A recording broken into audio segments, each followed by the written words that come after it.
আসসালামু আলাইকুম ওয়া রাহমাতুল্লাহি ওয়া বারাকাতুহু।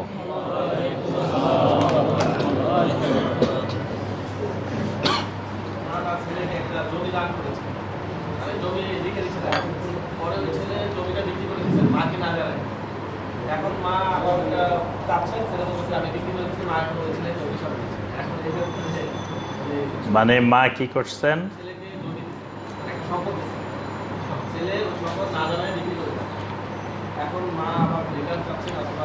জি জি, আলহামদুলিল্লাহ, বুঝতে পারছি। যেটা বলছেন, প্রথম কথা হলো মা দিবেন কেন ছেলেকে?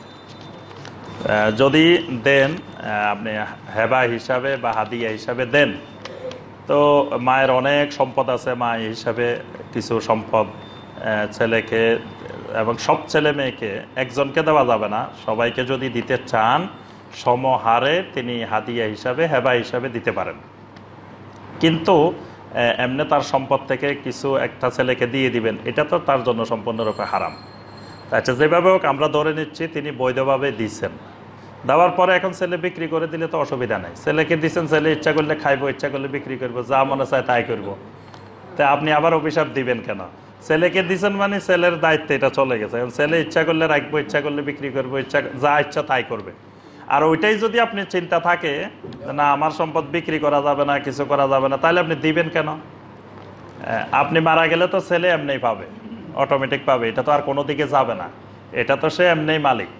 তা আপনার কাছে থাকলে সে বিক্রি করতে পারতেছে না, তাকে দিয়ে দিচ্ছেন, এই জন্য এই বিক্রি করছে। তো সুতরাং এটা এই দোষের কিছু করে নাই, এই জন্য ওই মা অভিশাপ দেওয়া এটা মায়ের জন্য জায়েজ হবে না। তিনি ভুলটা তো নিজেই করছেন, উনি দিচ্ছেন, উনি দিবেন কেন? এই জন্য অভিশাপ দিলে উনার নিজেকে নিজেরে দিতে হবে, পিটাইলে উনারে পিটাইতে হইব। উনি দিচ্ছেন কেন? হ্যাঁ, দেওয়াটাই তো ভুল হয়েছে। জি, আমাদের এখানে উপস্থিতির মধ্য থেকে কোনো জরুরি প্রশ্ন আছে কিনা? এখানে তো অনেক লম্বা প্রশ্ন, এত লম্বা প্রশ্ন এখন পড়া যাবে না, জবাব দেওয়া যাবে না। 2-3 লাইনে যদি দেন তাহলে সেটা।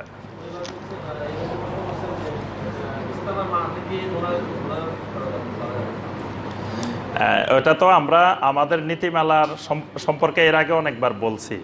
আমাদের এই তাফসিরুল কোরআনের কিছু নীতিমালা আছে, আমরা এই মানহাজটা ফলো করে আমরা তাফসির করি আজকে 13 বছর। এখানে আমরা রাজনৈতিক কোনো বিষয়ে আলোচনা করি না।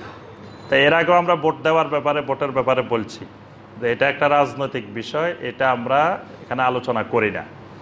আর তবে এর বাহিরেও এখন অসংখ্য ভাইয়েরা বোনেরা জানতে চায়, এই জন্য আমি গতকালে যে ইউবি স্টুডিওতে এই বিষয়ে আলোচনা করেছি। আমি বলছি যে এই বিষয়ের সাথে মানে একটা দুইটা বিষয় জড়িত না, এর সাথে অনেকগুলো বিষয় জড়িত আছে, এবং এগুলা মুআমালাতের বিষয়, এগুলা বিভিন্ন উপকরণের বিষয়। এগুলো যুগে যুগে দেশের আলোকে, অবস্থার আলোকে বিভিন্ন সময় বিভিন্ন চেঞ্জ হবে, পরিবর্তন হবে। তো যেহেতু পরিবর্তন হবে, এগুলার মাসালাও সময়ের আলোকে, দেশের আলোকে, অবস্থানের আলোকে পরিবর্তন হবে। কোন দেশের জন্য যেটা জায়েজ হবে আরেক দেশের জন্য ওটা জায়েজ হবে না। কোন সময়ের জন্য পরিস্থিতির আলোকে যেটা জায়েজ হবে অন্য সময়ের জন্য সেটা জায়েজ হবে না। অর্থাৎ এটা ঢালাও ভাবে জায়েজ না জায়েজ ফতোয়া দেওয়া যাবে না।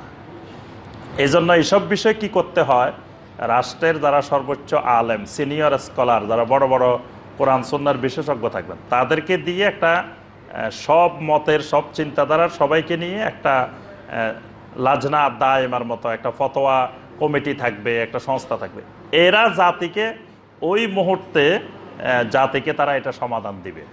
তারা গবেষণা করে, সবাই মিলে বসে ইজতিহাদ করে, এই সময়ের আলোকে, এই অবস্থার আলোকে এটা জায়েজ নাকি না জায়েজ, এটার গুরুত্ব কতটুকু, এটার সাথে অংশগ্রহণ করবে না এটা থেকে দূরে থাকবে, এটা ওলামায়ে কেরাম তারা জাতিকে অবহিত করবেন, জাতিকে তারা জানাবেন। এটা এককভাবে এক ব্যক্তির ফতোয়া না।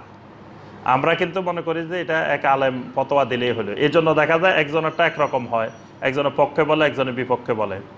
তবে এই ব্যাপারে আমাদের প্রখ্যাত শায়েখ ডক্টর মনজুর এলাহি হাফেজাউল্লাহ, তিনি অনেক গবেষণালব্ধ এবং বিশ্বের বড় বড় ইসলামিক স্কলারদের এই ব্যাপারে মতামত তিনি দিয়েছেন।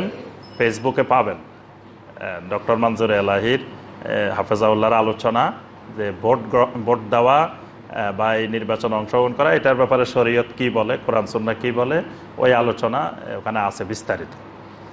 আর আরেকটা বিষয় কি বলছিলেন, ইজতেমার মাঠে, ওইটাও একটা দলীয় বিষয়। এই ব্যাপারে আমাদের নীতিমালা হলো কোনো রাজনৈতিক, কোনো অরাজনৈতিক, কোনো দলের পক্ষে বিপক্ষে আমরা কোনো কথা বলি না। এটা একটা দলের সংগঠনের কার্যক্রম, তাদের সাংগঠনিক বাৎসরিক, প্রত্যেক সংগঠনের বাৎসরিক একটা সম্মেলন হয়, বাৎসরিক একটা মিটিং হয়, একটা ব্যবসা প্রতিষ্ঠানের বাৎসরিক একটা আপনার হালখাতা হয়, প্রোগ্রাম হয়, সব কাস্টমারদেরকে এখানে দাওয়াত দেওয়া হয়। তো ঠিক এরকম তাবলিগ জামাতও একটা সংগঠন, দাওয়াতের সংগঠন, দাওয়াত ও তাবলিগের সংগঠন, সেই সংগঠনের বাৎসরিক মিটিং। তো সেটা সেখানে যার ইচ্ছা দিন শোনার জন্য, কথাবার্তা শোনার জন্য যাবেন, যার ইচ্ছা যাবেন না। এটা যাওয়া না যাওয়ার সাথে ইমান যাওয়া না যাওয়ারও কোনো সম্পর্ক না। এটা হলো দাওয়াত ও তাবলিগ হলো ফরজে কেফায়া, এটা সব মানুষের উপরে ফরজে আইনও না, এটা ফরজে কেফায়া বিষয়। তো সুতরাং এবং ওই দাওয়াত ও তাবলিগের পদ্ধতির সাথে অনেকের মত দ্বিমতও আছে এই পদ্ধতি সম্পর্কে। সুতরাং এটা এরকম কোনো বিষয় না যে এটা ইসলামী শরীয়তের বা কোরআন সুন্নাহর ইসলামের কোনো বিষয়, এরকম না। এটা দলীয় সাংগঠনিক বিষয়। এরকম তো কত সংগঠনের কত মোনাজাত হয়, এটা খালি এই সংগঠনের কেন, প্রত্যেক সংগঠনের সম্মেলনে তো মোনাজাত হয়। তো তাহলে যদি এটা ইসলামের বিষয় হয়, এটা ইসলামের বিষয় না, এটা প্রত্যেক দলের, প্রত্যেক সংগঠনের নিজস্ব দৃষ্টিভঙ্গি, নিজস্ব বিষয়। ওয়াল্লাহু আলামু বিসসাওয়াব। সুবহানাকাল্লাহুম্মা বিহামদিকা।